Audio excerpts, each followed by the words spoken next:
Hi. He's very nice guy and he's mashallah very expert. You will never ever find someone like him.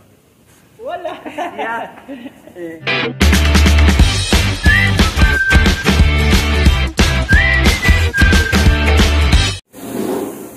Yo, what's up mga karancho?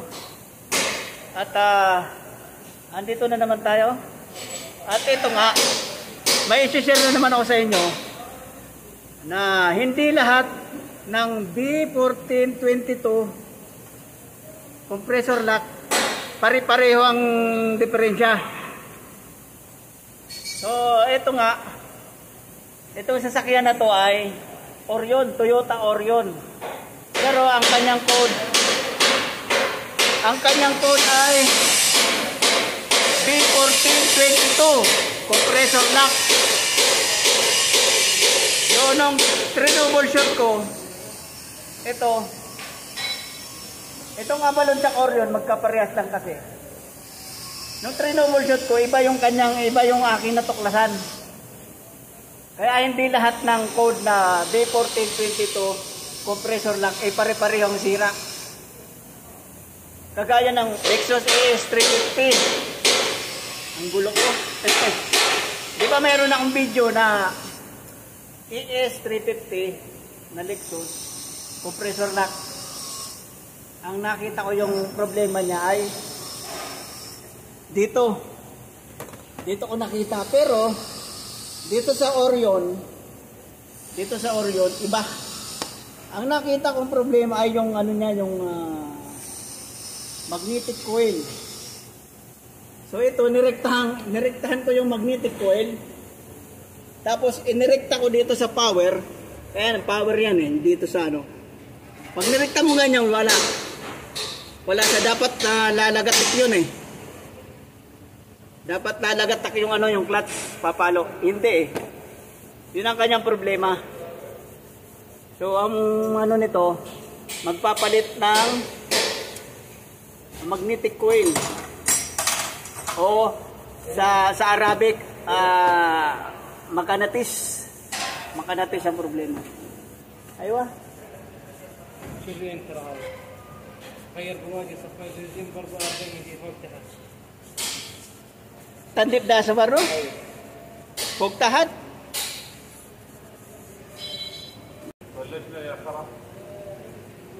Ito na nga, sinabi ko na sa may-ari na ano.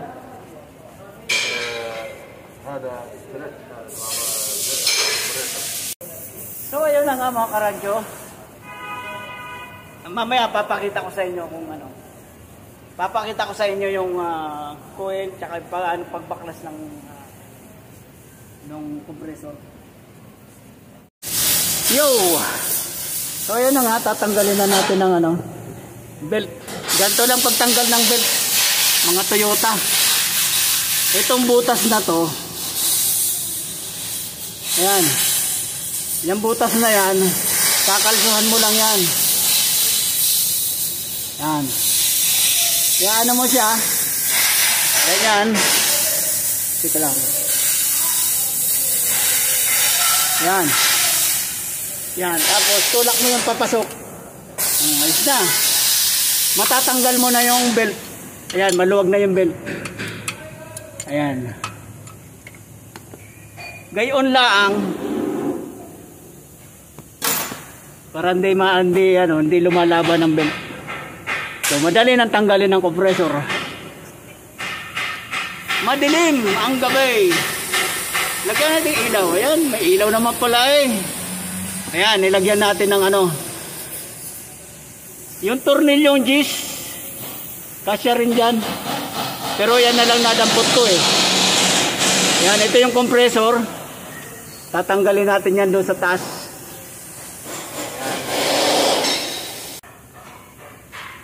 So ito na nga mga karadyo. Ayan. Diyan tayo magbabaklas. Tanggal yung auxiliary fan para mas maluwag. Ayan. Ayun yung compressor. Sa baba. Ayan. So mamaya na lang, tatanggalin ko muna yung compressor. At babaklasin natin yung magnetic coil. So ito na nga mga karancho. Natanggalan natin yung compressor. Ito yung kanyang compressor. Natanggalin natin ito para mapalitan yung magnetic coil. Kaya lang, pag bumili ka nito, buo. Pares na pala itong clutch, pulley, tsaka yung magnetic coil. Kaya, tatanggalin natin itong unahan na ito. Tatanggalin itong unahan na ito. Ito, papalitan. Yan. Tapos ito ang clutch. Ito ang clutch.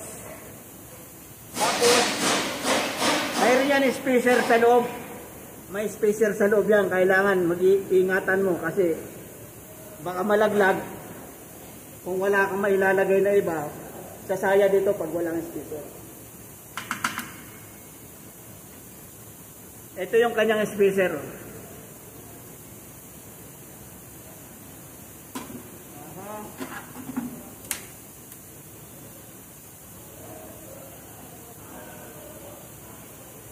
Ito.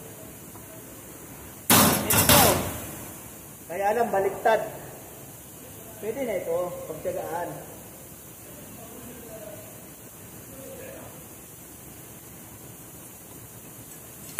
Pagtyagaan.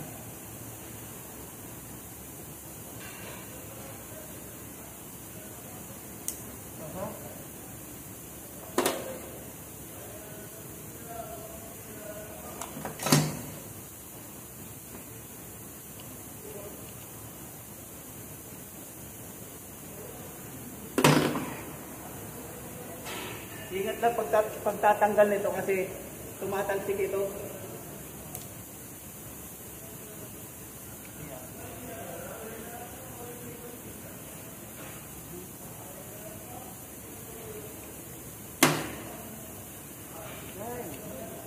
Yan.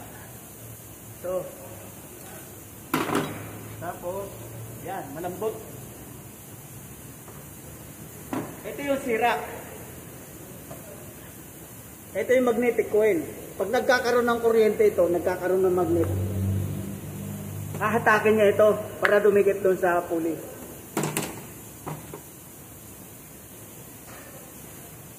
So, yun na nga.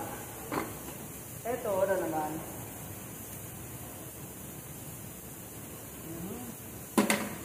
Hindi ako.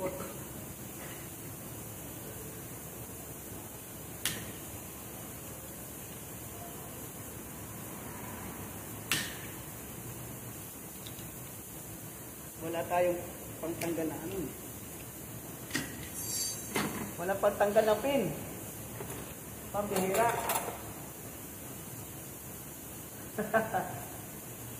Lungos.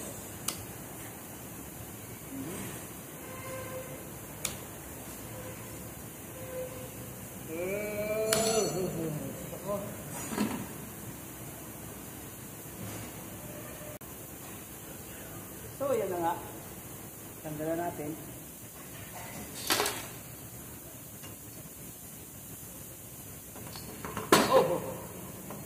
Ito yung magnetic coil. Ito, mayroon din itong yung thermal fuse. May thermal fuse din ito. Kung pagtsatsagain lang, babakbakin ito dito. Babakbakin. Nasa ibabaw lang yun eh.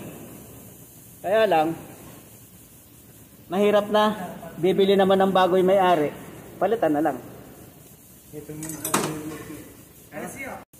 So, ito na nga. Matatapos natin ito bukas. At dahil walang pyesa, ayan, nabaklasan natin yung isasalpak na lang yung bago. Tapos, at nandito yung may-ari. Nandito yung may-ari. Antay ba kasawa-sawa ang video? Can you talk? Don't this my car? Hi! Shout out, shout out. No Any friend. No need to shut up.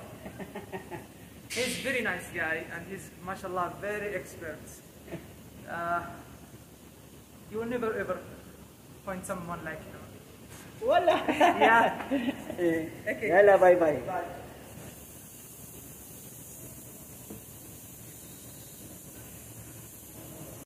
So yun na nga, bukas papatuloy natin ang ating project. At ito nga pala, sabi ng may-ari, nagpalit siya ng module ng aircon. Aircon control module. ACM. Yan, nagpalit siya ng ACM. Pero ganun pa rin. Yung mga technician na dati, pahirap na raw sa kanya, kaya nag-search siya sa YouTube at nakita niya yung video ko nung sa ES350. Ay, nagbakasakali siya, humingi siya ng number sa akin, tumawag siya kahapon, ngayon siya dumating. So yun na nga, nadali naman natin, kaya tuwa si Bandol. So yun na nga, tatapusin muna natin ang ating video ngayon. At pagpapatuloy natin bukas, dahil bukas pa darating ang pyesa. So abang-abang na lang mga karancho. Yun na nga ang share ko nga pala sa inyo. Hindi lahat ng B1422 compressor lock ay iisang problema. Yung kagaya nito. Yan. Pagka yung magnetic clutch coil, punde, ganun din ang kanyang ganun din ang code na ibibigay ng scanner. So yun na nga po. Abang-abang na lang tayo bukas. Siguro mahaba-haba na naman tong video na ito, pero okay lang. At least may share na naman akong Yan na nga po. Bye-bye! Bukas na uli. Yo, what's up mga karancho? Good morning. At ito na nga, dumating na yung pyesa ng nasa kahon siya, isang set. Isang set ito ang bago. Tapos yan. Ito yung clutch. Ito yung pulley. At ito yung coil. Ito yung sira. Ito yung napapalitan. Pero isang buo na siya, isang bago. So ikakabit na natin. Pero bago natin ikabit, shoutout muna kay Mr. Dio. Kababayan natin, napasyal dito sa shop. At nagpatulong dun sa kanyang Lexus. Ang ginawa natin sa Lexus niya ay yung oil life reset lang naman. Isang vlogger, si Kuya Eric Ascendero TV. Nagpagawa ako sa kanya dito. Inaano ko yung computer ng Lexus. Ito si Kuya Eric. Papakita niya. Ito. Ito si Kuya Eric Ascendero TV. Ipapasa ko sa kanya to. Nagpagawa ko sa kanya ng Lexus eh. Yeah. Dito yan sa Riyadh. Sa Riyadh siya. Mabait. Hindi nga ako siningin eh. Ngayon, gumagawa siya sa aircon. Pasa ko sa iyo ito kay Eric. Para ano po. Okay, Ascendero TV. Subscribe kayo ha. Dito kami sa Riyadh. Yo, ito na nga, ikakabit na natin. Madali lang naman ikabit to. Madali lang naman magkabit dito. Uunahin lang muna itong magnetic.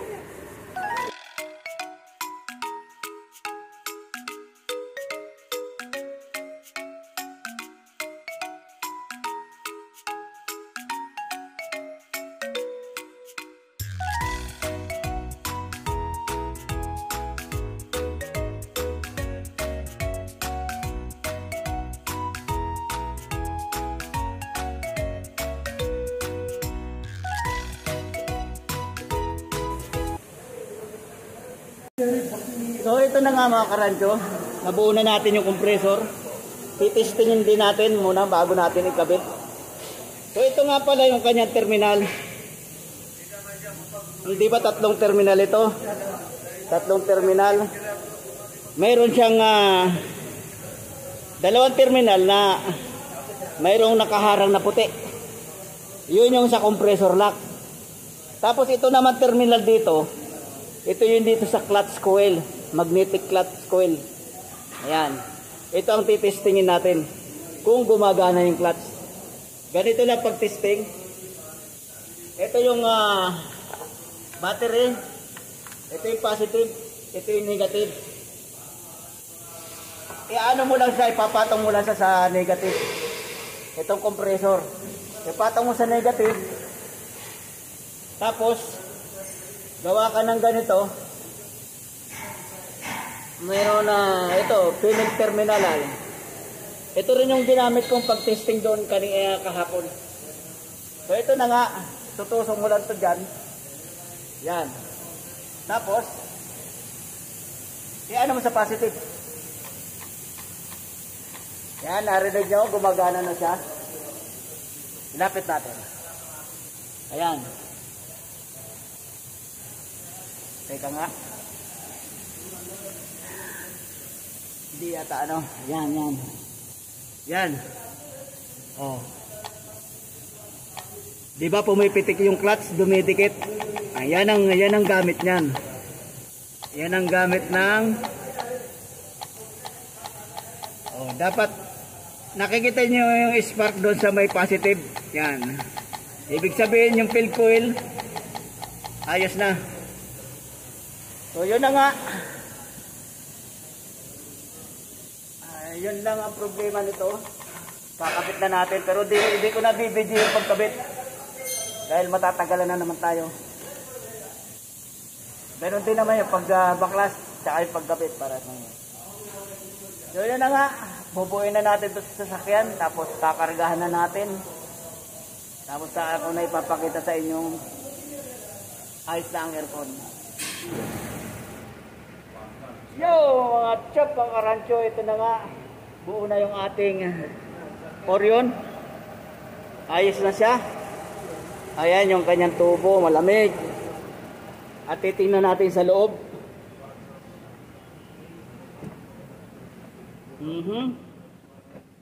Ito na nga, malamig. So ito na nga yung pagka yung compressor lock, ang problema, yung AC indicator na yan, nagbi-blink yan. Pag may problema yung pag lumabas yung compressor lock. Yan. Nagbi-blink yan. Ngayon hindi na, okay na.